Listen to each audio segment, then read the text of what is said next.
Well, good evening and welcome to the Pope Paul VI Learning Resource Center at the Catholic University of Eastern Africa, right here in Nairobi. My name is Ken Mijungu from KTN News. And I am Smriti Vidyarthi of NTV. Welcome to the first of two presidential debates between the four presidential candidates cleared to run for president in the forthcoming election. This is the fifth of 6 national televised debates organized through a joint media presidential debates initiative, bringing together literally the entire Kenyan media fraternity. That's right, and the candidates participating in this debate have agreed to the rules and guidelines requiring them to conduct themselves with utmost decorum, address each other with respect, and extend honor to viewers watching this debate live across all Kenya's broadcast media platforms. The candidates in the debate have also agreed to observe the highest standard of ethics in their conduct on the debate platform. The candidates are not permitted to carry or refer to their mobile phones or to wear any listening devices, including earphones.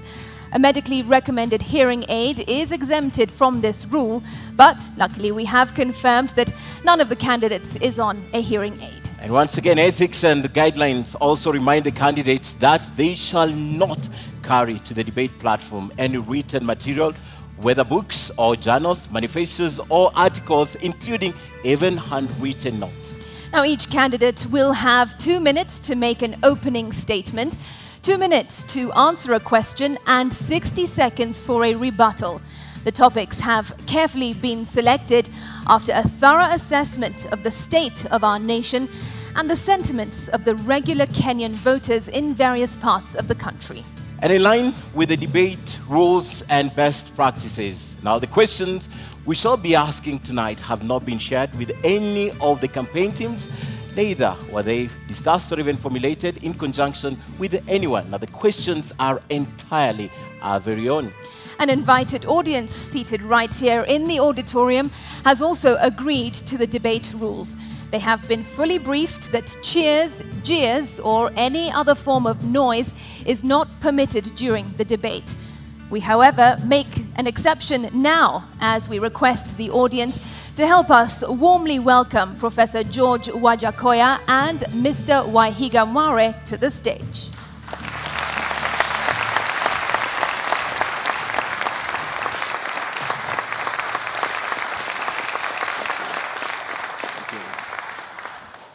Thank you so much, and from the outset, we'd like to state that Professor George Wajackoyah was in the vicinity of the debate auditorium, and he could also be around, but he has elected not to participate in this debate tonight. But the show must go on.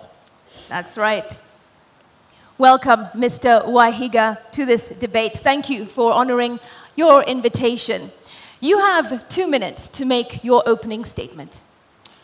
Thank you for this invite. Nice meeting you, Smriti. Thank you, Ken. My name is David Maura Waihiga. I am a father, I'm a husband, I'm a lawyer by profession. I'm an ordained minister of the gospel. I'm the party leader of Agano Party, and as it's obvious now, I'm one of the four persons who are running for presidency this year. Let me start by recognizing all of you who are present here, Wanjiku and every Kenyan who is listening. Let me also pass greetings of peace to my running mate, to my competitor who is not here, and to the others. I would also like to take the earliest opportunity to pass my condolences to the people who are involved in the Nithi Bridge accident. We have lost a lot of Kenyans as I stand here to talk about the future.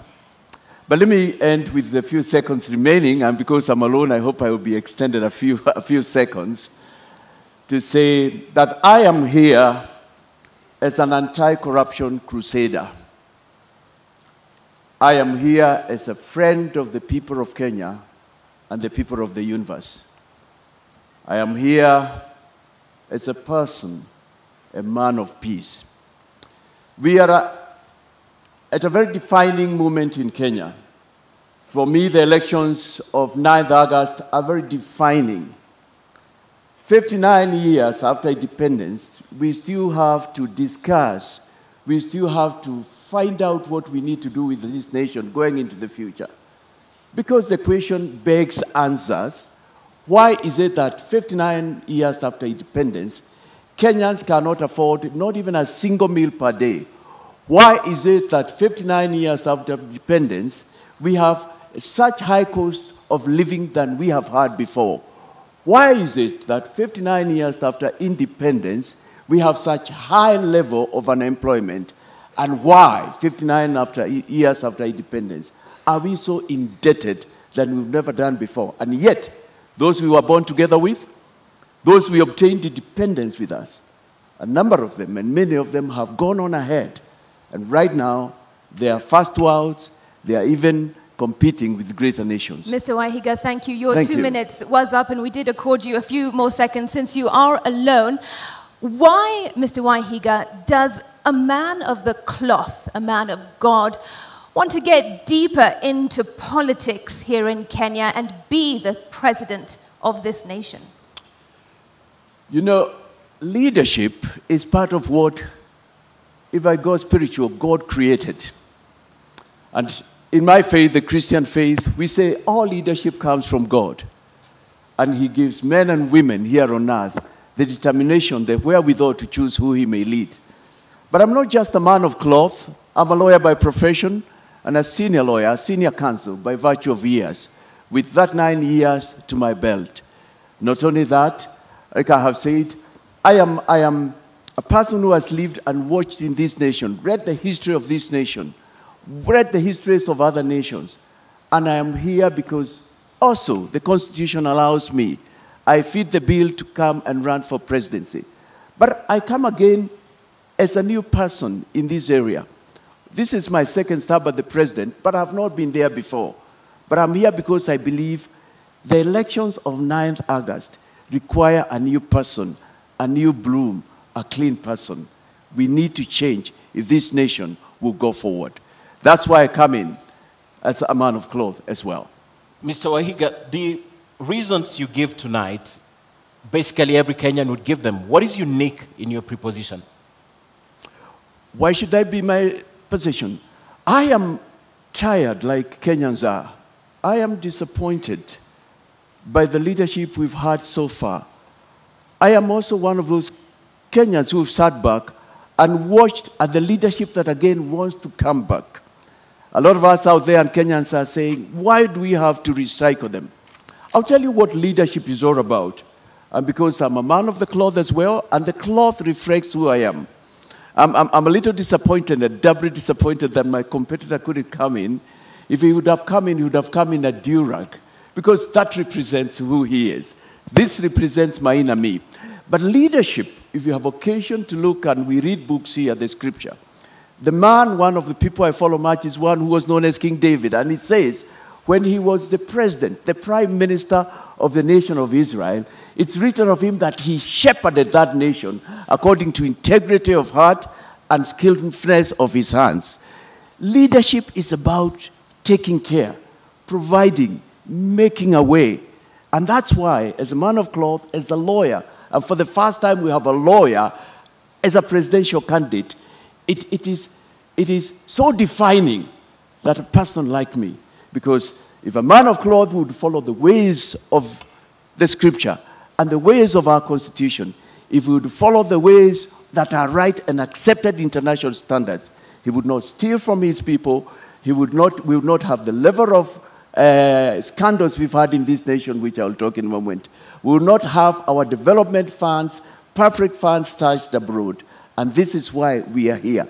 Poor 59 years. Yeah. But nations that we got independence with, and I can just mention two, Singapore, South Korea, smaller nations than ourselves, nations with people who are equally gifted like Kenyans are gifted. We are nowhere near catching up with them. I am here because I believe we've got what it takes as Kenyans. We can do it, and we have a reason after 9th to do it and move forward. Mr. Waihiga, the church does play a crucial role in national development and in securing our nation in many ways and in bringing guidance to the people. But many would argue that in many ways the church has failed us. What are your thoughts on that? I wouldn't agree with them. I wouldn't agree with them. To the contrary, my thinking is that the church has not been fully involved in governance, separate but yet a very important partner. Talking about the liberations we've had in this nation, from 1963, the fight for independence, talking about the first liberation, the second, the Constitution review, the church was very key. Religious organizations are important. Faith is an integral part of mankind, and every person, it doesn't matter who it is, believes in something, follows something, and refers to something when the time comes, when push comes, when pull comes to push. But you would have to be specific, because I know the church has been speaking out. We've had Bishop Sokulu, we had Muge, we have Joya still with us, gallant men of this nation. And I can say we are here because of that. Probably what you are referring to is you expect more. This time you have one of them, but also a professional in his own right. The voices you have mentioned are voices of yesteryears. I'm yet to hear you mention the current voices speaking, because your voice has been silent on this. We haven't heard you condemn what's going on in the country. We haven't seen you come out loud. And specific example, when politicians infiltrate the church and stand at the podium and speak about politics, we have never heard you condemn this. Well, you know, there are many ways to engage, and I've engaged in my area. Standing for me here is a journey of about 22 years. This is a starting that started from the year 2000. And this is not even my first time to express an interest in leading this nation. This is my 6th stab at an election. And in all that, it's been an expression of the fact that I have been unhappy. I have been unhappy. As a party leader, we have had occasion. We may not probably have been as loud, or if you wish, you may not have covered us. And I'm not referring to you particularly, Ken. But we have spoken out on matters. It's not the first time that I'm speaking against corruption. And you know, there is a greater way of expressing opposition. By your example, by who you were. As I stand here, I know nobody can accuse me of having been involved in any of these scandals. As I stand here, I'm a witness. I am an example of the fact that any Kenyan can run for presidency. As I stand here, I am here to break this sort of war where we believed only a certain person and peoples. The Catholic Church has been issuing statements. NCCK has done that. Evangelical Alliance. The Muslims have been speaking. Probably it's only that they haven't been covered as much. You yourself say that this is your 6th stab at an election. You have been unsuccessful in the past, for example, when you ran for governor of Lamu in 2013. So what's different now? What makes you think you will win this race? There is nothing in life like not giving up. And the trouble we can be in Kenya is if we give up as we go forward to the 9th. One of the persons I followed much is Abraham Lincoln. And if I remember my history right, it was during his 13th attempt, though before that he had won some legislative position, that he became the President of the United States. And when he did that, we know that he's the one who brought about the slavery emancipation, something to date that speaks to this world about the fact that all men and women are created equal. And that's why we can speak tonight as we are here. I am an example of a person who does not give up. I have not lost in every election, I can tell you. Like the last one of 2017, I would tell you that's an election where I believe I was rigged out. It's only that I couldn't get the facts, and I had done my bit. That was the election, if you remember, where one of my competitors said that people were voted through the computer. I was going to be the senator of Lamu County. But here I am. You must live to fight another day. I am here because there is no room for giving up. The trouble in Kenya, we are where we are because we've given up. Right now, as I speak to you, and I thank you for this opportunity, Media Council, there are Kenyans who have said, tutapiga kura tu yeyote, fatalistic attitude. But thank you for the opportunity to tell Kenyans that, no, there is still another one. We don't have to recycle. There's change this time. Maybe because you've not gotten the opportunity, that's why you can stand tall and say you have not been involved in any corruption, perhaps if you had an opportunity. But away from that, as an advocate, would you advocate for the division, complete division between the state and religion? First, on your first question, it's not that I have not had an opportunity, I have not been appointed at the top. No, I have had occasions where I have led, but also in my private life. You see, it fights from the lowest unit as a lawyer. I can stand here and say, I have not been accused. I have not stolen clients' money. It's not just here. I've had these positions of responsibility. I've sat on the Council of the Law Society. I've sat in several corporate and non-government and religious boards. But so it's a lifestyle. It's a lifestyle that I'm in. But coming to your question, would I advocate? I think it's important that state and region be separated. And by that, I think we need to define what that means. Because basically, it's saying that every person in a state should be allowed to exercise their faith without the government imposing on them who it is, what faith they should follow. And that's where the whole principle about state and religion comes from. But also, religious organizations have a very important part to play in the nation. They teach about better ways of living, morals. They bring governments to book.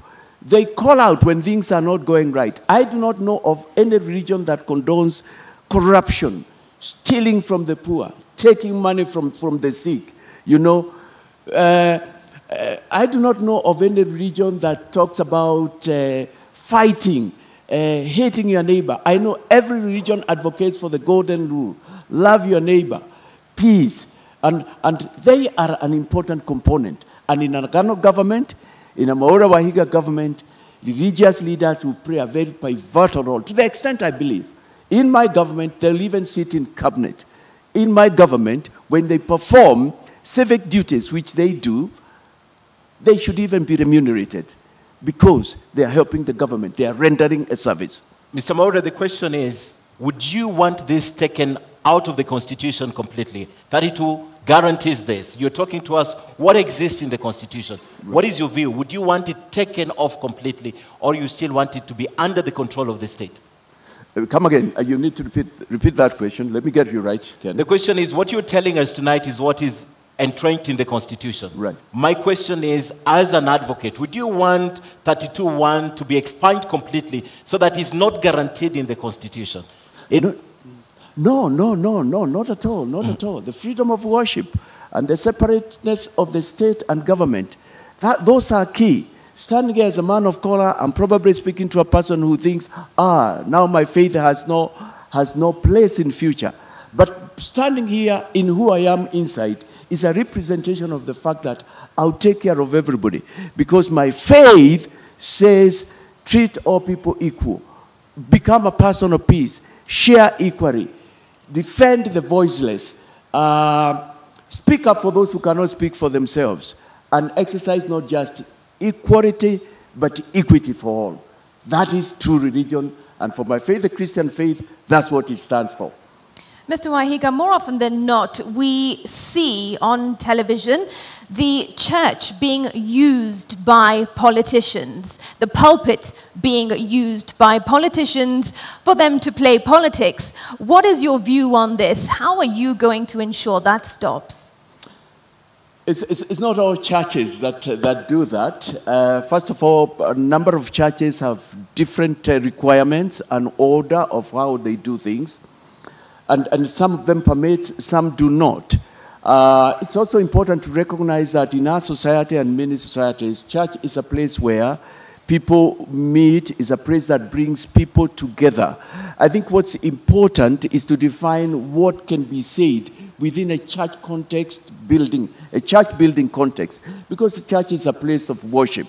And it should not be a place where people should come and attack others, hurl abuses at others. No, that's not true religion. It's not a place where people should come and speak ill of another tribe. It's not a place even where people should come in and condone the sort of things that have made our nation be what it is those many years that I've mentioned. So I would say I don't see a problem either way. The only way, it should be tempered. It should be able to pass the same message for which a church sanctuary or any other faith exists. But you haven't quite answered the question. What is it that you will do to ensure that those tempers are brought down and dirty politics are not played in church? I think speaking from here, I would only urge fellow spiritual leaders and religious leaders to, right now we are calling for peace, and I've been calling for that in my campaign. I've been speaking out and reminding Kenyans that we have a life after 9th. We have a nation. Our nation is not completely down and under. There is hope for this nation. And I would just urge them, as the CEO of this nation, I don't think I can order them, nor can I register it as to how they should conduct themselves. But I know our religious leaders of all faiths, and even church leaders who I'm closer to, they know what they should do, and they are listening to us. They are listening to us. We'll now move to the topic of leadership and integrity. Apart from the professional, your record in the professional service, that's the Law Society of Kenya, and what you have done to the community, you don't have an apparent record of public service. What do you bring to the table to Kenyans to table and tell them, because of this and that, I stand here tall and I can ask you to give me your vote? Public service, I don't have a record. I think what you're saying is that I've not been elected or appointed into a position. Yes, there can only probably be one appointment into any given position. I have indicated the number of years that I've been in the legal profession. That's a position of responsibility. I have been involved, I have led a party for the last 16 years. That is a story of success in Kenya. A story of success, a party that has fielded people, a party that has stood up for what it was registered and formed for. Not only that, I have led, as far as I can remember, high school, I was in leadership positions. I have sat in both corporate and other boards where I have given leadership decisions. In all my life, I've found myself being moved to leadership positions, except the one that I'm looking for. But you know what? There is always a time for one to start. There is always an Obama moment and a Mandela moment for a person. I believe this for me is an Obama, is a Mandela, not just for me, but for Kenyans. But if you allow me to turn out your question, Ken. Yes. I am not sure I would have wanted to have some experience that I see with some of the leadership that will stand here or has stood here. I wouldn't want that experience. What experience are we talking about of? Running our country down, scandals, corruption, you know, named in every other scandal, and yet they want to be a president. They have named in everything that has brought our nation to its knees, which it is now. If it's not them, it's their relatives, it's people close to them. For me, that is not experience. If that's part of the experience you probably are referring to, I'm so grateful tonight that I'm not part of it. But I can assure you, if I had gotten in that position, I would have been the same person that you're looking at tonight. Apart from telling Kenyans what you bring to the table, being tried and tested, Mr. Waihiga, is a very big issue in this country. I want you to look at your opponents who are not there tonight and tell Kenyans why you, why not Kenya Kwanza, why not Azimio, and why not Roots in terms of integrity.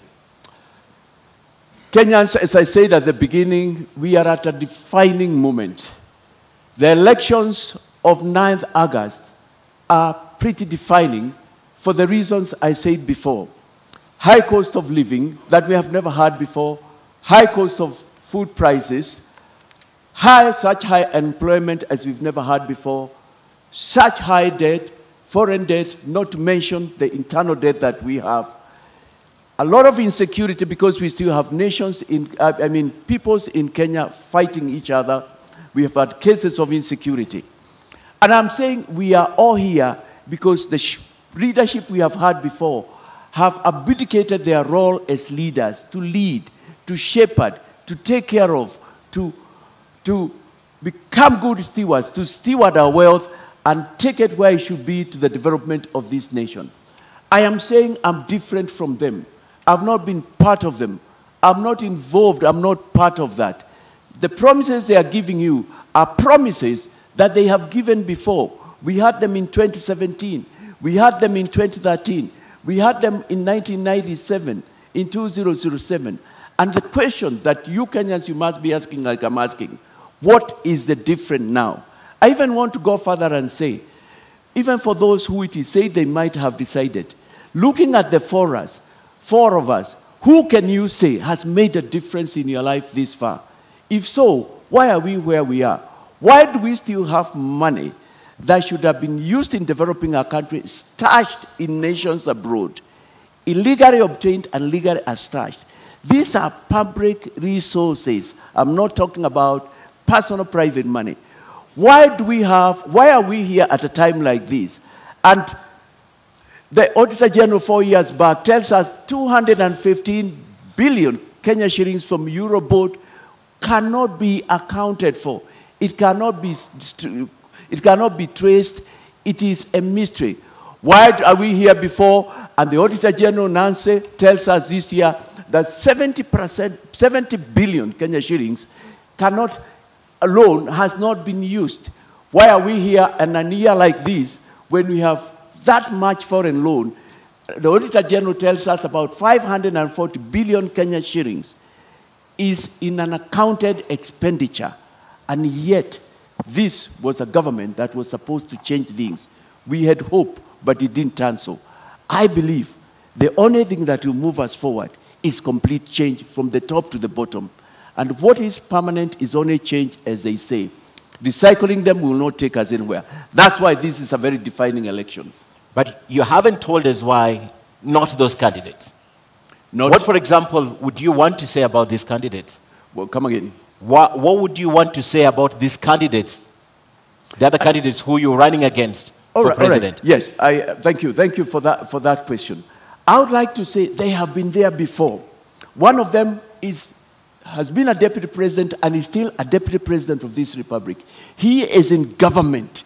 The things he is saying he can do are things he could have done these last 10 years, these last 20, these last 30, because he's in government that long, and he has not done so.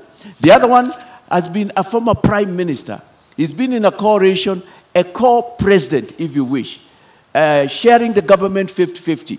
The things he is promising are things he could have done, but he has not done. He's been in this race for the last 40 years.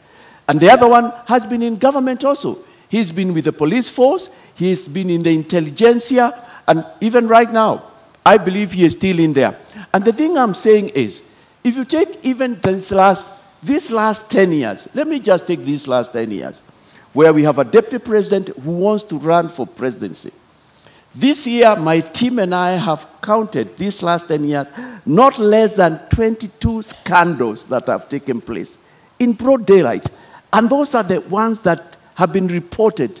There are others, we are told, are secret agreements about contracts to make roads that we don't know what they say. If you go to the former coalition government, where we had one of my competitors has been a co-president, a prime minister. We have counted about 12 scandals, and they have been there. They were even there in the Moi regime. And the final one, you've worked in government, you've traveled across the world, you must know something about our funds which are stashed abroad there. You are in the intelligentsia, you have served, you never retire from that. They don't fit the bill. They are not helping Kenyans. Okay. They are not taking what the issues are. All right, let's turn to our next topic. for discussion tonight, and that is the state of the economy. Now, you are on record, Mr. Waihiga, saying that within the first 100 days of assuming office, you will bring down the cost of living for Kenyans. How exactly do you intend to do that, and by how much? You know, this is a serious matter, and I have not just said. In Kenya, we're facing problems at two levels. There's what you refer to Simiriti. There's what I consider as a short term, and there is a long term. Up until we called for the reduction, for a reintroduction of the foods, of the Unga subsidy, Unga was retailing going on to about 250. It was after we had announced in our manifesto that we would bring that. Thankfully, it's been brought down. But that's not all. And I'm glad that we are leading and others are following. We still know that the price of cooking oil is very high. I think now it's about 400. Bread has not come down, retailing 90, 100. Fuel is still at high prices. And those are immediate things.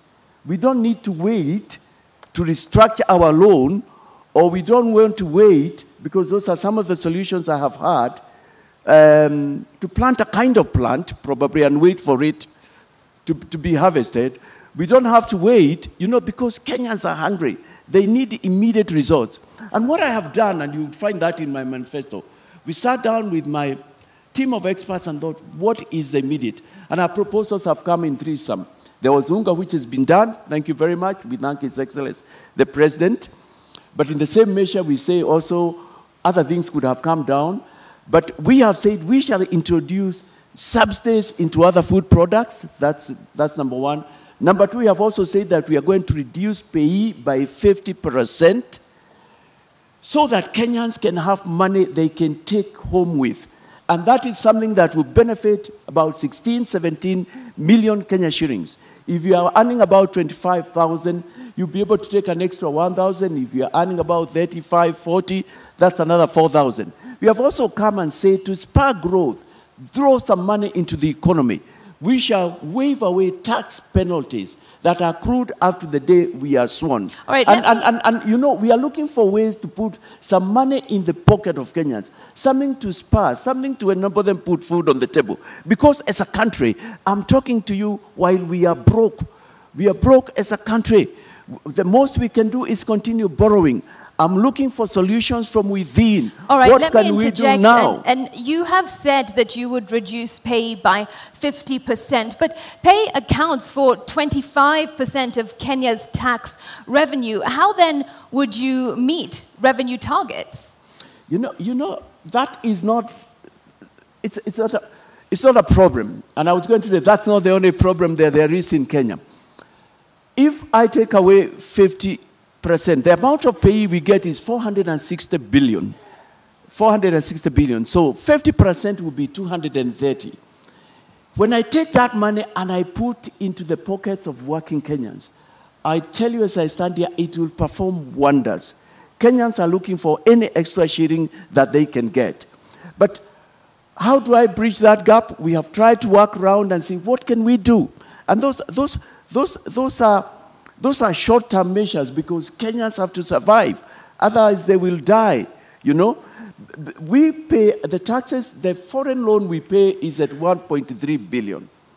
And we have sat down and said, if we can persuade our friends, and Kenya has many friends, I'm glad they are represented even here by the foreign embassies and diplomats who are here, and tell them, why don't you just accept a repayment of 1 trillion instead of 1.3? That will bring about 300 billion. We can bring back to bridge in the gap, and we are positive that it will be able to do that.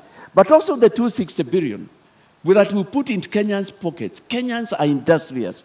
Kenyans have goodwill from within. Kenyans are hardworking. And this is a nation that can get money, has had money, and will get money under a new government. The 260 billion, we see it bringing returns because it will go in people starting small businesses. People will be able to start their kiosks or do something else or start what we call side hustles. What Kenyans need is just a little money, and they can be able to move forward. The other thing we have thought about is spread the tax base. That's something we are looking into immediately now in office. But I need to talk to you about corruption and the money that's stashed abroad. We're coming to that. Yeah, we go to that. But before we talk about that, you're running for president, and you understand also as an advocate of the High Court, Right. that for you to change some of these regulations, you will need Parliament. You give a time frame of about 100 days. Is it possible that you can get these legislations through Parliament in the period you're giving us? Or they're interim and just campaign rhetorics that you're using? To bring food subsidies to zero rate all foods and all that, I will not need Parliament. No, for example, changing the pay as you earn, I'll cutting it by 50%. I'll let for that. I'll tell you what. Yes. The parliamentarians who are coming in, the MCAs, understand the problems I'm talking about. They too are tired. I see goodwill will come forth. I am talking about something that every Kenyan would want to see happen. 59 years after independence, we can't continue being a nation of begging, famine bowls being held up like we have seen this year. We should be self-sufficient in terms of food, water. I mean, people should not go without medicine. That's what I'm talking about. So, I mean, you know what, Ken? There is no shortcut. There is no shortcut. Because I've looked at the manifestos of my other friends, my other competitors, I'm even the one coming with something close to realism, something close to practical. And I believe we'll find ways where I have to use executive orders, which exist, which are there in our constitution. I will apply them. We are in an emergency. We are in a time of war. This time calls for leadership. In your view, what is the biggest challenge to our economy? Is it we don't manufacture enough, we don't trade enough, or is it regulations? It's neither of those. Those could be the others. It's because we steal, we cut away, we siphon money that is supposed to go into our manufacturing, money that's supposed to go into our agriculture. That's what we have specialized in the last 10 years. Money that is supposed to go into our skill building, money that is supposed to go into the health of our fellow Kenyans, and a healthy person is a productive person. That's what we do. This is a nation where Kenyans work hard, Kenyans labor, Kenyans have got quite a measure of work ethics, but they don't get reward for their labor. For instance, to date, we don't have explanations as what we did with the Euroboat loans. When you listen to me, and you listen to others who have spoken out there, they say even for the SGR, the amount we are repaying is not the money we use for that. I am here, and I am borne evidence by a former minister, and allow me to mention the Honorable Joseph Nyaga, God rest his soul in eternal peace. That was in 2020 when he said it's time for us to bring our money back to develop our country. He was an angry person. He had served in the government for about 40 years. He was tired. Our money that is supposed to develop this country, move us forward, is hanging out there in nations that are willing to bring it back if only there's goodwill from my end. I am bringing goodwill. I'm saying, Kenyans, we must change. Those brothers and sisters who went ahead of us did not have two brains, Ken. They did not two heads. They don't even have a landmass. They don't have what we have, but they are great brothers and sisters. We can do it. It's time now, Kenyans, to go to where we went wrong and find out why and do it clean, have a clean start. Two things. One, what you're saying has nothing to do with growing the economy. What you're saying is the generalities. What I want to know, the role of manufacturing in growing the economy, the role of trade, and the role of regulations. And while you answer that, perhaps tell us how much money in your mind are you thinking can be brought back to the country? How much money is outside needs to be brought back to the country? Yes, I'll start with that and I'll come to what you're talking about, manufacturing, regulations and all that, because that's an important area. In the budget of 2017-2018, Henry Rotich, as he then was, the cabinet secretary, said to us that 14.6, which was rounded up to 15 trillion, was stashed abroad and needed to be brought back. To date, that money has never been brought back. We've never had a report. Later, in the year 2020, the late Honorable Joseph Nyaga called again, and his was a cry, please, let's bring our money back, we develop this country. If that was about 15 trillion, and since then 5 years have gone by, we use 2 billion per day, that's about 730 billion, give it 1 trillion round up, that's about another 5 billion, 5 billion.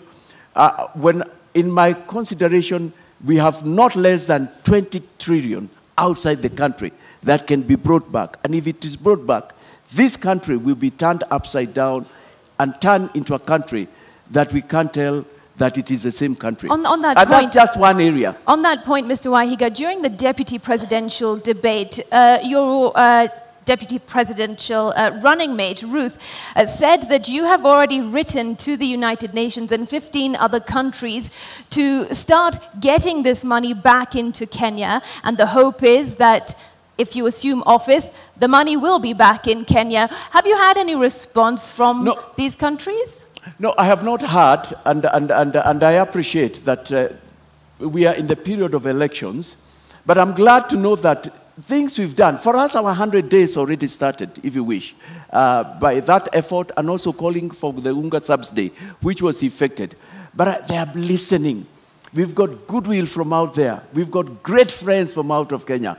And I know they too have been saying they wish Kenya can have a president who is speaking the things I'm speaking. I've not heard from them, but I know they are looking at goodwill. You know, I can mention a couple of other things. During the Jubilee period, we have signed instruments with the Swiss government. The Prime Minister was sometime back here in Kenya with Theresa May, when she was the Prime Minister, about repatriating our funds which are out there. All right, but you are also on record having said that if these countries do not work with you and your government, you will cut off diplomatic ties. How practical is that? Wow, why isn't it? Why can't it be done? If a country is holding our money, it knows that it is supposed to be Eurobond money, or it is money from SGR, and it's aware. What else are we talking about? International cooperation, international friendship?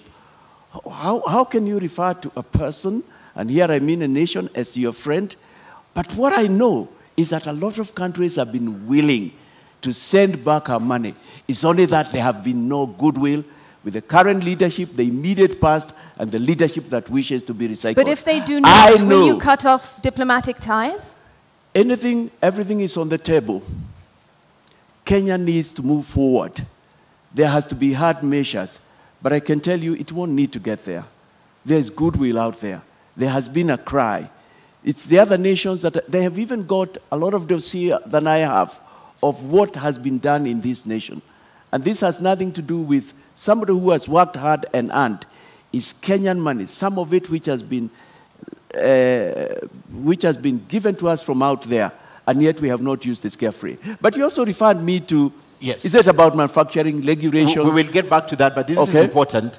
Are you telling our traditional partners and allies that everything is on the table, including cutting ties? If Yes, that's what David Mora Waihiga is saying. Do you not think that would have a massive negative impact on our country, our economy, our development? Imagine you are a nation called Simiriti and you are holding 10 trillion that is supposed to be Kenyan money. You know it.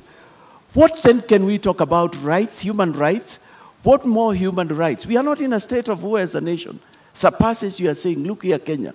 There are these individuals, 1, 2, 3, 4, who are holding your money. We have traced it using the various instruments, using the various secret agents and other, and we know it is part of this. I mean, like for instance, and it must be common knowledge, there are nations right now that have come with laws.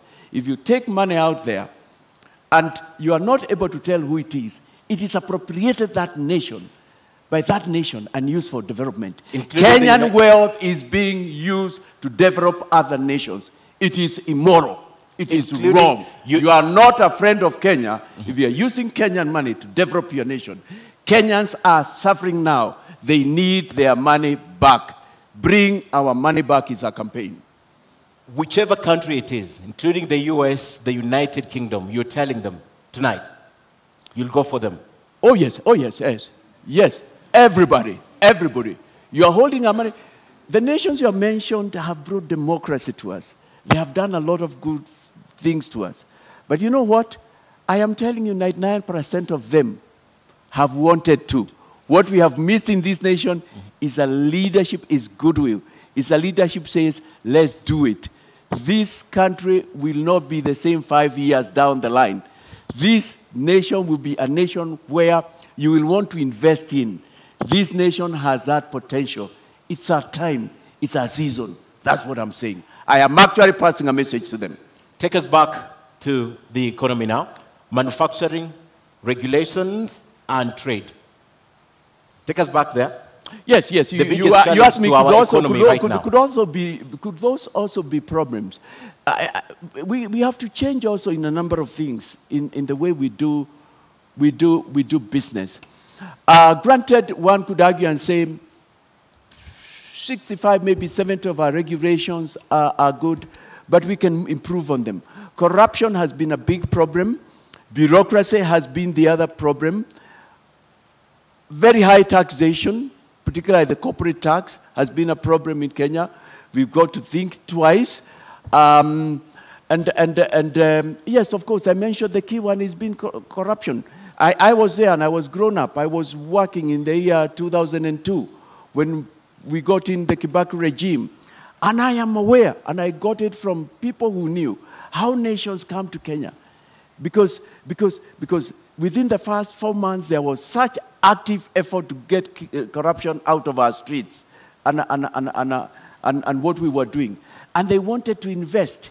I actually came to learn they were being told, no, we've had enough. We don't need you. We can't do that. But I've also heard of instances, and I'm speaking to somebody who is listening here in Kenya or out there. They have to come to Kenya, applied for tenders, won tenders on all fours, and then when they went to get their tender acceptance letter, they were told, before you get this tender, you have one more step to step. You need to pass. You need to go and see Mr. XY said. Apparently, the information I have is that some of the people who needed to be seen, if the four of us were here, are my competitors. Though you have passed all the steps for the tender, it cannot be approved until a final step, which is not in the official list, is approved. These are facts that are known, and people have said, how can we do this? You told us that it's above board. People know of offices in this country where people went to pay 10%, 20% after they had passed all the tenders. And some of those men and women are going to line up here in coming days, maybe after this or in other platforms, and say we'll fight corruption. Our problem has been corruption, almost in our veins. But I know Kenyans are not corrupt. Kenyans don't like corruption. We showed it in the year 2000. So we need to improve on that. We have had problems with power, infrastructure, both energy and infrastructure on the ground. Those are the issues that we need to discuss and we need to look into. We have had Kenyans who've gone out there or gained a lot of knowledge. They have wanted to come to Kenya and they have wanted to set up industries, manufacturing entities, to get things going. But bureaucracy, corruption, red tape has been our undoing. Is this the reason why you are advocating for making public all the contracts, starting with SGR, the Expressway, the Lamu Port, Naivasha Dry Port, Kisumu Port? Is this part of the reason why? Part of the reason, but the other reason, Ken, is that there is no way we can fight future corruption unless we do with the current and the past. We must have a discussion among Kenyans. And I know what you are referring to. You are referring to the fact that we have said we'll also establish a Truth and Recovery Commission. We must have a conversation and ask, why have we been this corrupt? Why have we allowed this much corruption? It's got to start there. For South Africa, it had to start there. Truth. The Truth Commission that was set up, it was a starting point and it was key. We must discuss and talk about that. But that's not all that we'll be doing in that. Actually, that will be part of it. We must still ask how much money went into the SGR. We need to know how much, who are the KEMSA billionaires, and why have their names not been read out, and the money that they took away brought back into the country. This, the Honorable Deputy President of this Republic knows who they are. This, the former Prime Minister know what they are. This, Professor Wajackoyah know who they are, being a person in the intelligentsia. And yet, they are not ready or willing to tell it. How can they fight corruption? How can they lead? How can you also lead when you are not ready to come on a podium like this and tell Kenyans what you want to do for them? As we end the topic on economy, you mentioned earlier 15 trillion shillings that is stashed outside. You mentioned earlier 15 trillion shillings that is stashed outside. Yes. However, this could be the whole amount of money from Kenya that is outside, because the Brookings Institution says that about $12.5 billion. That's the only money that perhaps is illicit trade or illicit flow from Kenya to the other countries that is stashed outside. Why would you be going for even the investments that have been made by Kenyans outside and not specifically this illicit financial money that has been flowing to other countries? Why would you go for everything? No, we go for everything, Ken. For me, that was read by the Minister of the 14.6, 15 trillion. It was the Minister for Finance. It was the Treasury Cabinet Secretary who said that. He had the facts, he had the intelligence, he must have spoken with State House and they knew about it. His speech, some executive summary had been sent round, so it was known. He had contacted foreign governments and known there is probably as much as that. So I find no reason why. I've seen other records that talk about 6 trillion, but you know, we've never had evidence that has been brought back. But let's even come back to Kenya. You and I have not even discussed the 2 billion.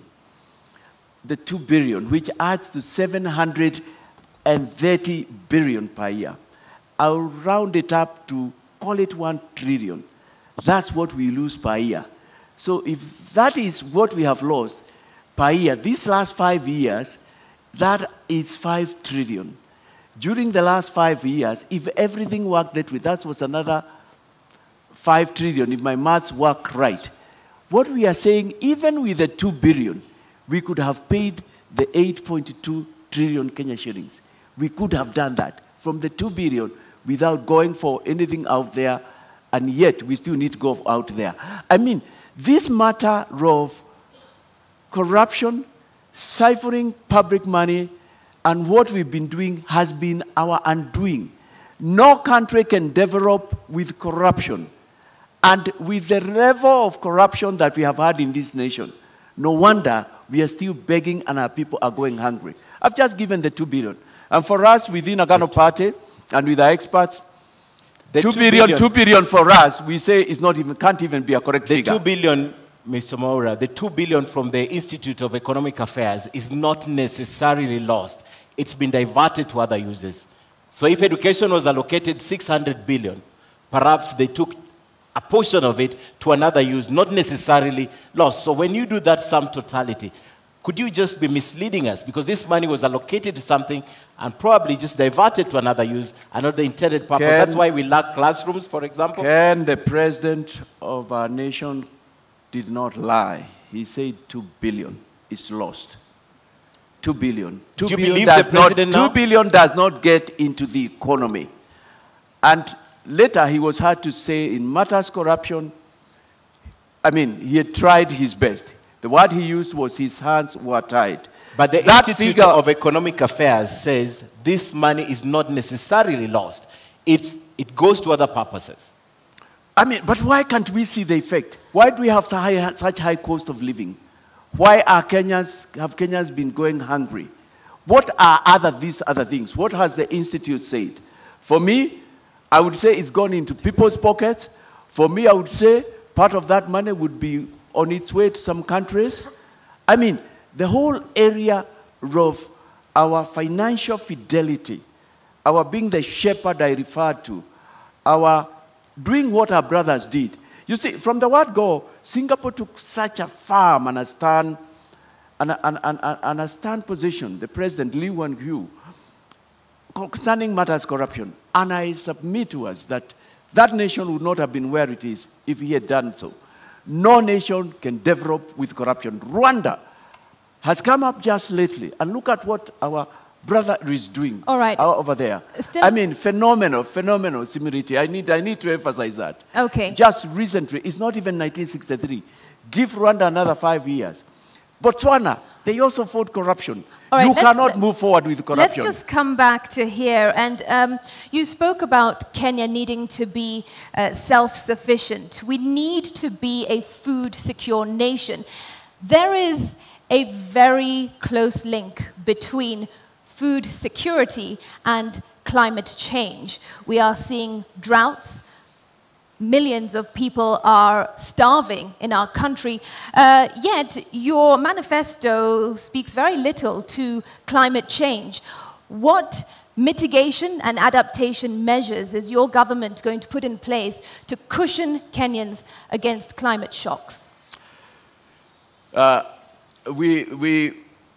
Climate change, the whole issue of the changing patterns of the weather is of concern to me and my team. Right now, we are experiencing weather we have not had before. We have stopped talking of today was very hot or today was very cold, the way we defined it. We are now even going into what were the centigrades per day. You've noticed in our manifesto, we've talked not just about measures we do, but even the fact that we would introduce taxation. We've noticed that. The first one is a poll tax for people who interfere with things that go into ensuring that we are not influencing the climatic changes that we are seeing, we have in Kenya, we are seeing in other nations. But it is very important in Kenya we have a discussion round about this matter before we become industrialized, because we are going to be industrialized. We have seen what the gases from the industries have done to other nations. And we don't have to wait to get there for us to deal with that situation. So how are you going to deal with it? The things I have in mind is, it is time. A reminder to our audience, please, as per the debate rules, no cheering, jeering, or noise. Do continue. Yes, sorry, come again. What was that? My question is how? Let me give how are you going to ensure Kenyans remain food secure vis-a-vis climate change? What measures we must bring education, that's number one. We must tell Kenyans that our rivers are important, our forests are important, our mountains are important. We must come back and enforce. We have laws that have to do with things that affect climates.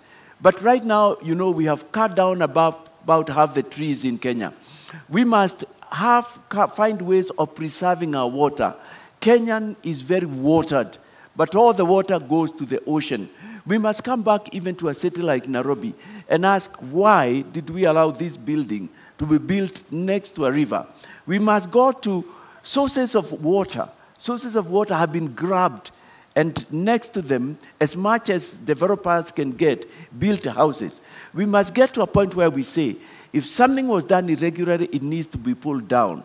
Mr. Waihiga, does the Agano Party have a plan to make Kenyans more resilient in the wake of climate change and ensuring food security and therefore bringing down the cost of living? Do you have a plan? We do have a plan. What is that plan? Because agriculture is very important to us. And if you'd have noticed, we've said that the office of the president will keep a very close eye to agriculture. Because without food security, we are going nowhere. We can't be begging. Those many years after we became independent and we started ruling ourselves. We have talked about the preservation of our rivers. We've talked about injecting money.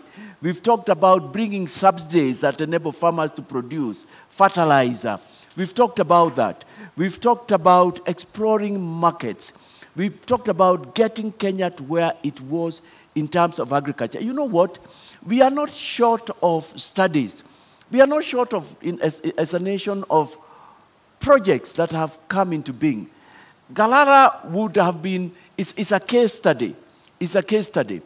The nation of Israel, and I can't purport to be their spokesperson, were disappointed, and very many nations have been disappointed. That was something, but look at what we did with it. It's among the scandals that we have in the Jubilee government. This is what I'm saying, we are not going to allow anymore. So we must, it is one of the two areas that my office as the president, if Kenyans are pleased to vote me, that one, agriculture, and the whole area of asset recovery, I've said it's something every day I'll keep an eye on. I would want a report on it. I would want to know what is happening. So we do have that. We recognize people are still going hungry.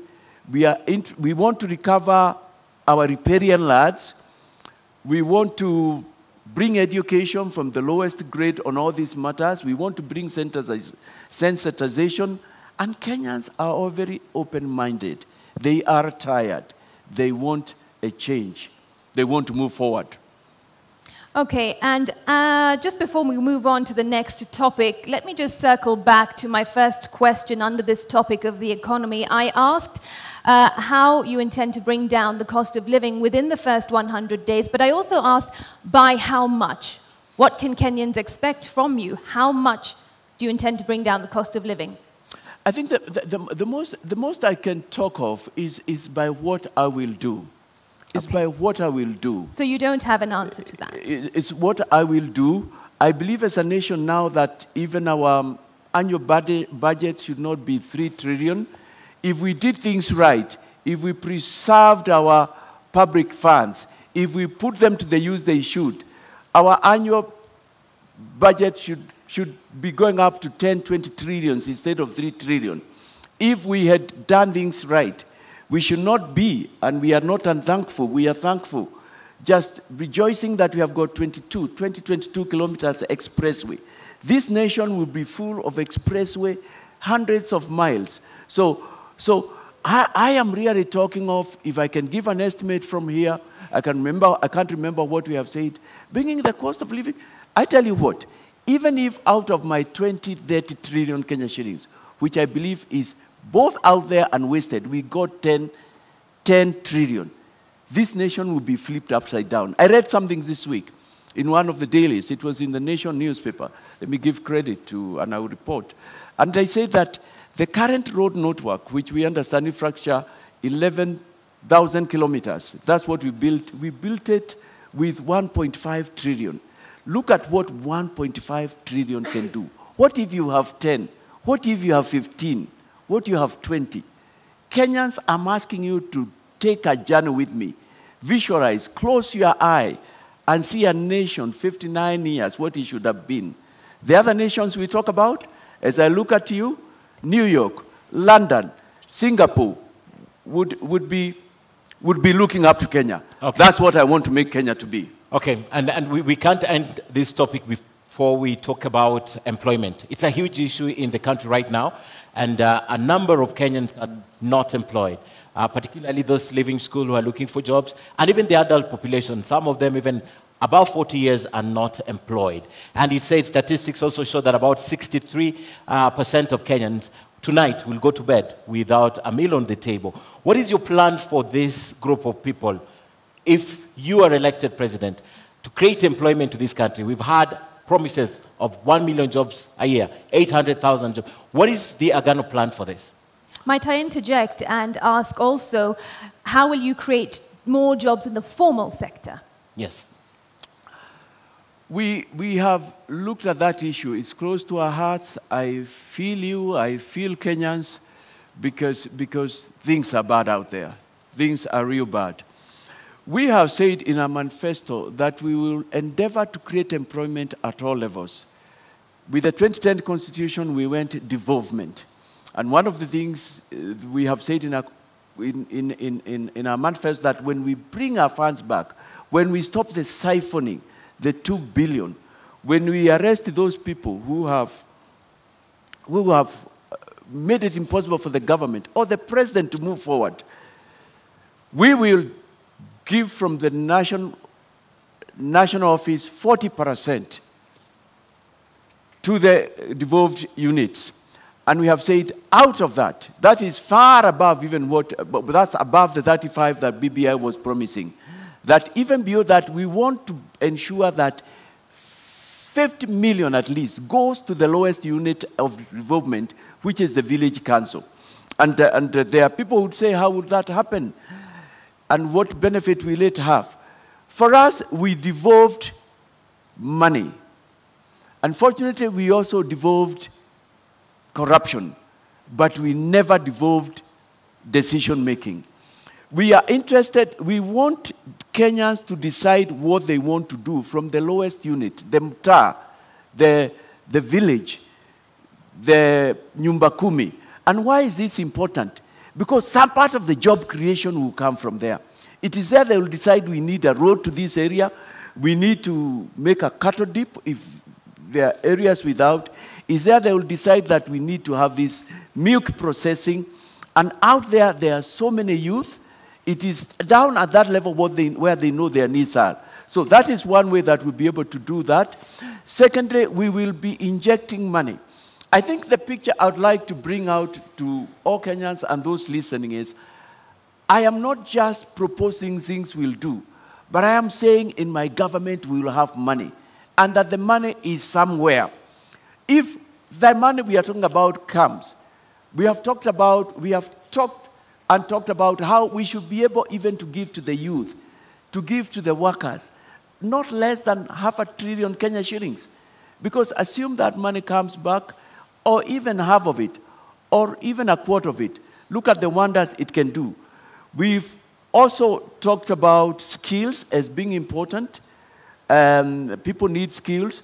We've talked about giving money to young people so that they can do startups. We've talked about getting rid of certain taxations so that Kenyans can be able to move forward. So we've talked again at bringing back cottage industries. And there's a sense in which they are coming back. Because like when I was growing up in my home area, I was born and grew up in Nakuru County. And in a small town known as Turi, I remember when I was very young, and that's many years, in the early 70s, there was this small place where they were building hooks, and they were exporting them. And I know the young people from the area. Okay. Then I was in primary school. I could see them proudly, because there was something in the neighborhood that they were doing. In my hometown also of Molo, we had things and concerns that were going on. We had, these last 20 years, we have had a potato industry. The last I heard about it, it hadn't started off. And I'm saying taking industries. So we have had what we are calling pesa mashinani, madaraka mashinani. Let decisions be made there. So we will inject money. Okay. We will inject goodwill. A potential voter for you has a question for you. Let's take the question.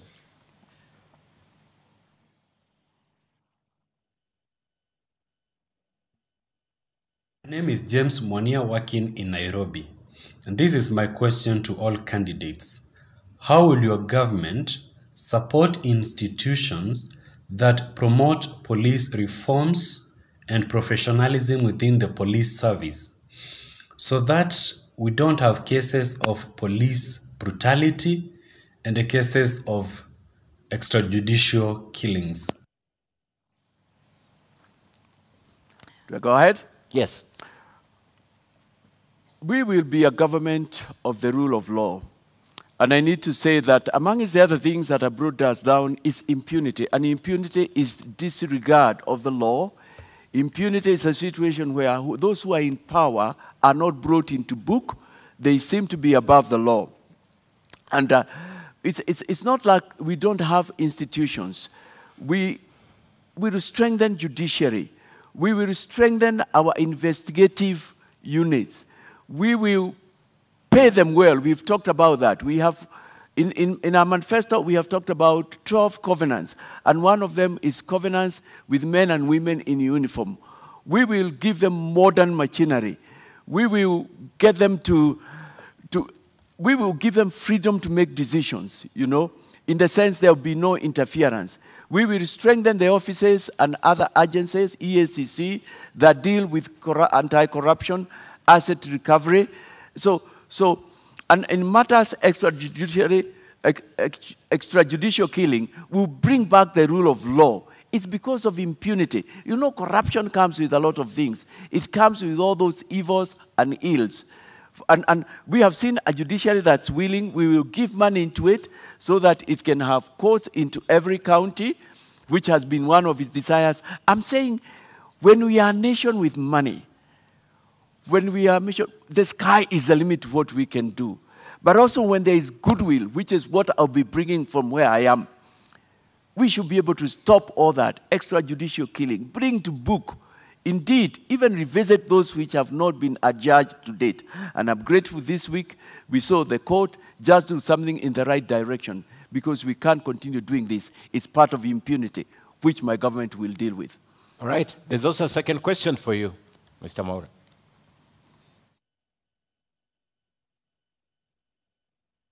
My name is Jacqueline Kagu. I'm a mental health advocate in Kenya. And I want both parties to explain what they have in store for mental health in this country, given that in mental health, Ministry of Health has allocated 0.3% to mental health, which is very little compared to what is in store for in matters mental health. And given that Mental Health Amendment Act 2022 is almost being signed by the president of this country. Sorry, Ken, I missed a little bit of what she said. Issues of mental health. Mental health, yes. Yes.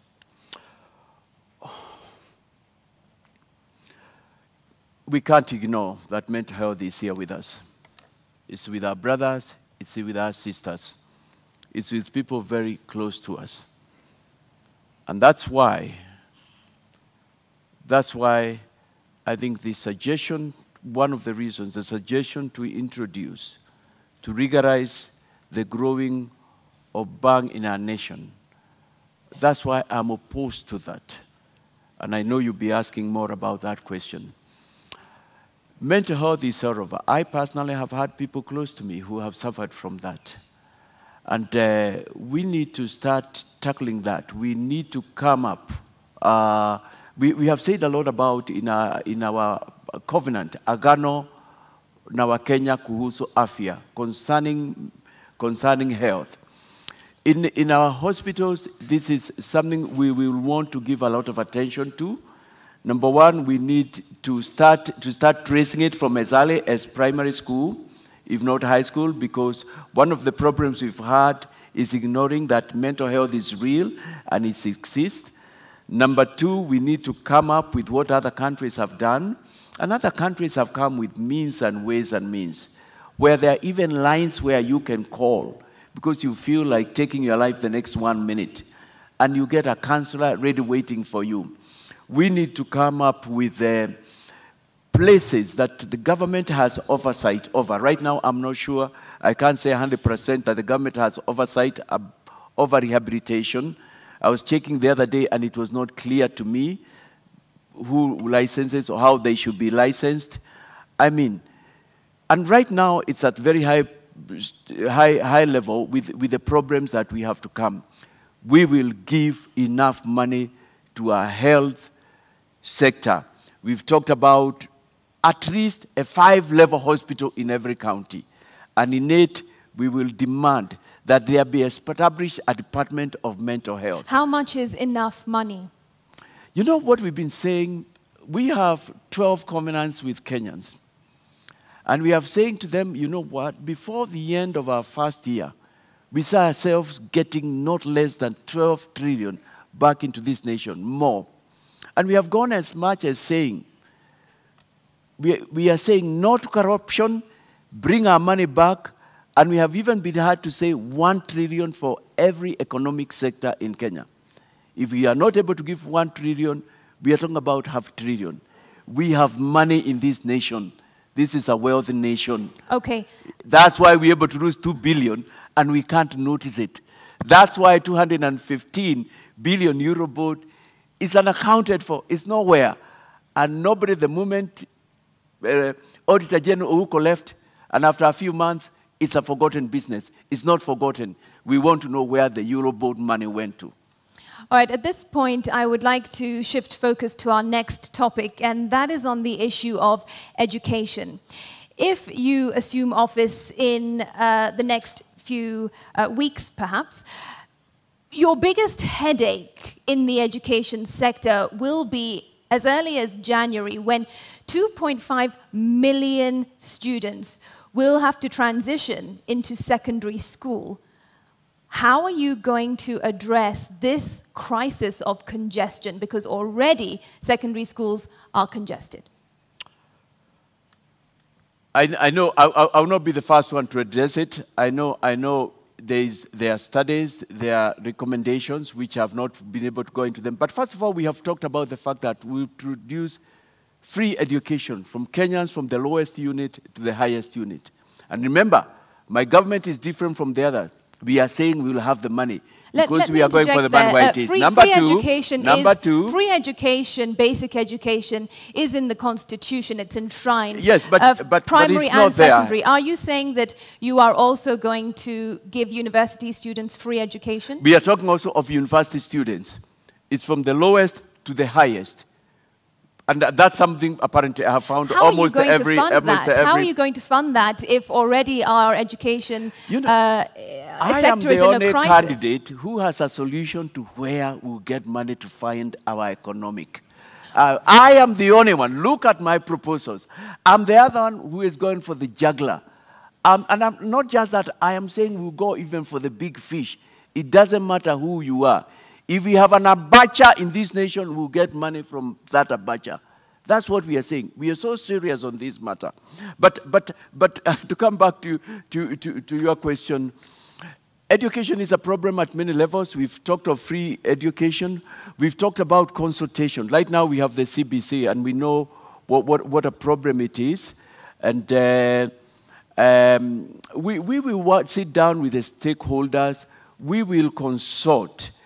We will have to find ways, but I think we are going through the first period of the problem is the CBC. Like, but I'm not, they're overlapping. My question is not about CBC. It is about the immediate problem that you're going to face, which is to find space for 2.5 million students in secondary school. You wouldn't have much time. Because we have money, we'll find a way out. So we'll have money by January? If we have to build makeshift shelters, we'll have to do that. But I'll tell you what, I'll be taking a corrupt country, but I'll be coming in, both a corrupt and a broke country, but I'll be coming in with money. But I think there are no easy solutions, and I hear your concern. These are matters that we will have to see what we can do. And some of the possible solutions will be to look for ways, makeshift. We probably might have to go virtual in form of education. At the moment, you don't have a plan. Not for that specific number, but we have a covenant with Kenyans on education. We will put money into it. We will discuss and improve the CBC, not doing away with it altogether. We have that. We have said we'll give free education. In terms of a specific like that, it may not, again, a manifesto can't contain everything. But we have to find ways. Everybody must go to school. If we have to do it virtually, we will have to go that way. If we have to turn some government offices, I don't know, I have not thought about it. Every Kenyan must go to school, must get a learning. It's a problem, I agree. But again, it's a problem we have inherited, and we have to find ways. As a president, I will not sit back. But with money, the sky will be the limit. You know what? Even classrooms, through fabricated materials, you can build classrooms in a matter of weeks, if not days. You understand, there will be money in my government. You understand, I want to ask you more about education, but you understand even getting that money to Kenya, the money that you're targeting, must be an issue of legislation, must be an issue of the law. You know, it's at two levels, Ken. I'm talking, first of all, of our money out there, but I'm also talking of wastage from here. Okay. Kenyans showed us in the year 2002 that we can stop corruption. And there was goodwill. Unfortunately, we did not move on and build on that. And when we came back in the current government, we have even gone back to way before the coalition government. Okay. I mean, I know because of the steps we are taking, even by waiving away 50% of pay, Kenyans will sit back. Kenyans love their nation. Kenyans know they have a great nation and say, why are we doing this? It's not right. Okay, let me take you Government, back. an Agano government of Waihiga is seeking to improve our lives. He wants to make us a first world. What we are doing is not right. And not only that, we will defend whistleblowers. Kenyans will talk. Kenyans will talk, come to the truth, and the Recovery Commission and tell what is happening. I'd like to take you back now to CBC because you mentioned it in your statement. Parents, most parents are crying out and saying it's not working, it's very expensive for them. Some teachers also, including the Teachers Union, NAT and Coupe, took a stand on CBC earlier on. The only institution that took charge is the government, the national government, through the Ministry of Education, and the president, the outgoing president, has mentioned this. From where you stand, my first question is, would you continue with CBC? Would you rethink CBC if you were elected president, and why?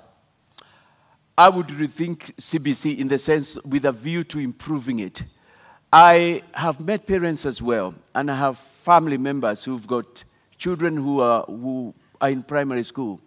And admittedly, CBC has been very costly. Not only that, it's been very involving. But I have met parents from across both ends of the coin, some who have said, there is something good. And I agree because I passed through a bit of CBC. I went to school when we had subjects known as hard work, technical subjects, subjects known as agriculture, where we carried the hoe into school. And by the time I was grown up, there are things I could do for myself because I've been exposed to them. We will sit down with stakeholders and seek to improve it. It can be good for the future, but right now it's expensive, it's demanding. Kenyans don't have money. We can't continue like this. But again, we have said, this is one sector. Education is key. Kenya is where it is because Kenya values education. Kenyans are educated. We can't go back on this. Right now, we are into ICT, and we would like Kenya to be the country that's leading in those areas like other countries. Okay. So I have answered your question. We will think with a view to improving. One of the biggest voting bloc that perhaps you're looking at as a presidential candidate is the teachers of this country.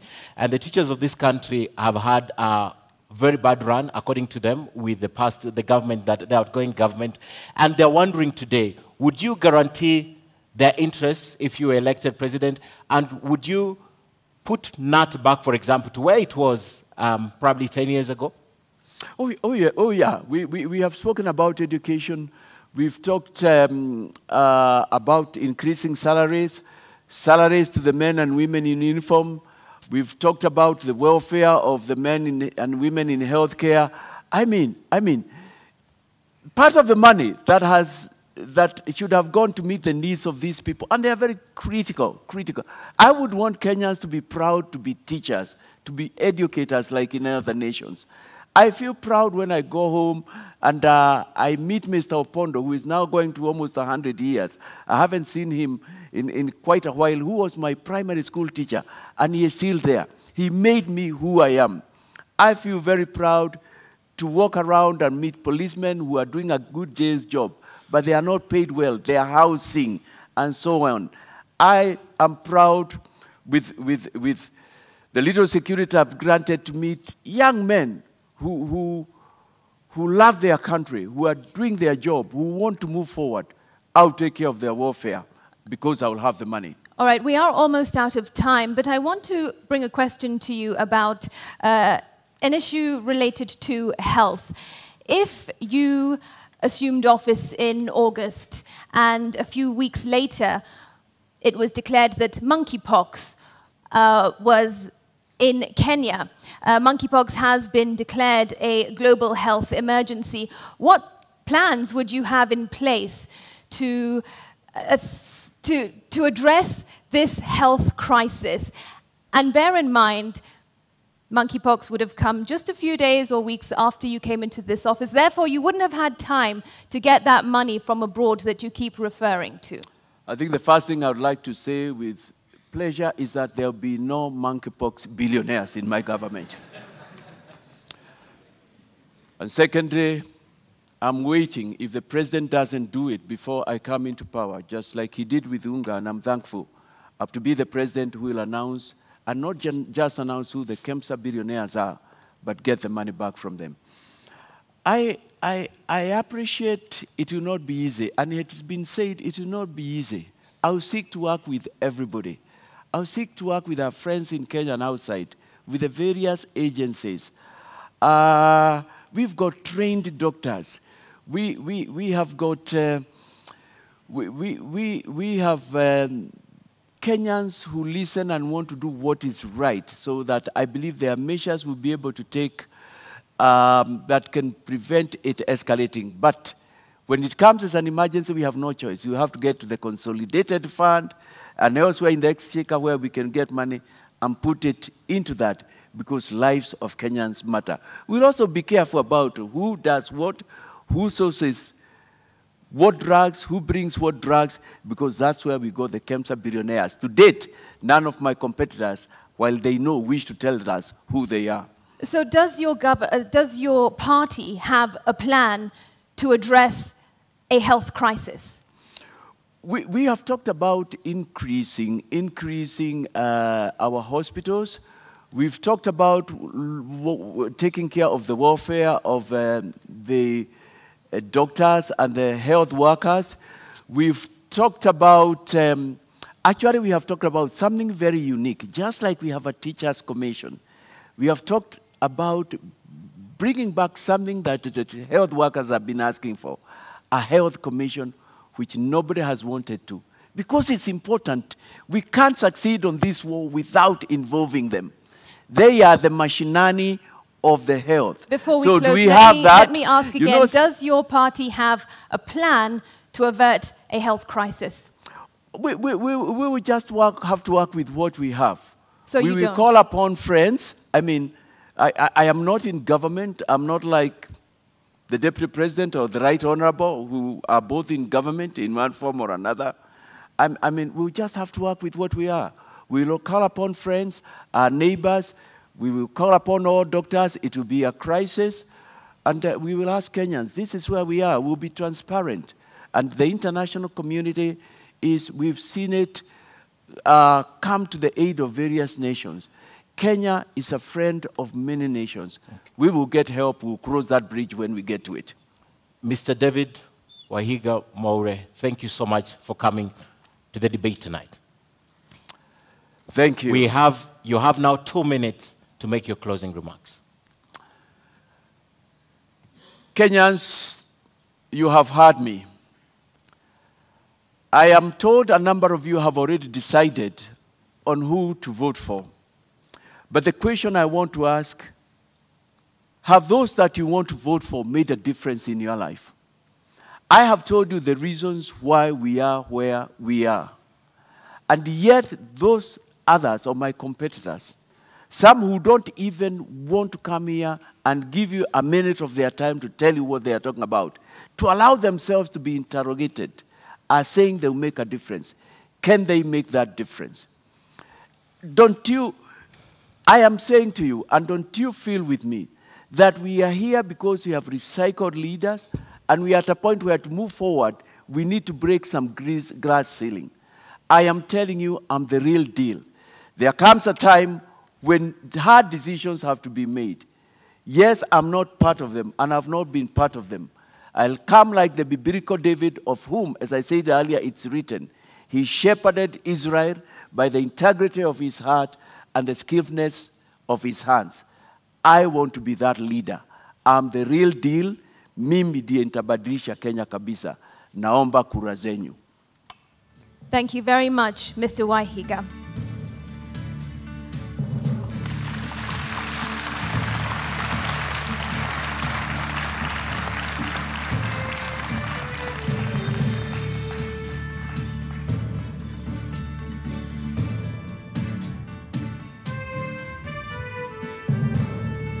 Ladies and gentlemen in the audience and our viewers following this at home, we have to end it here for now.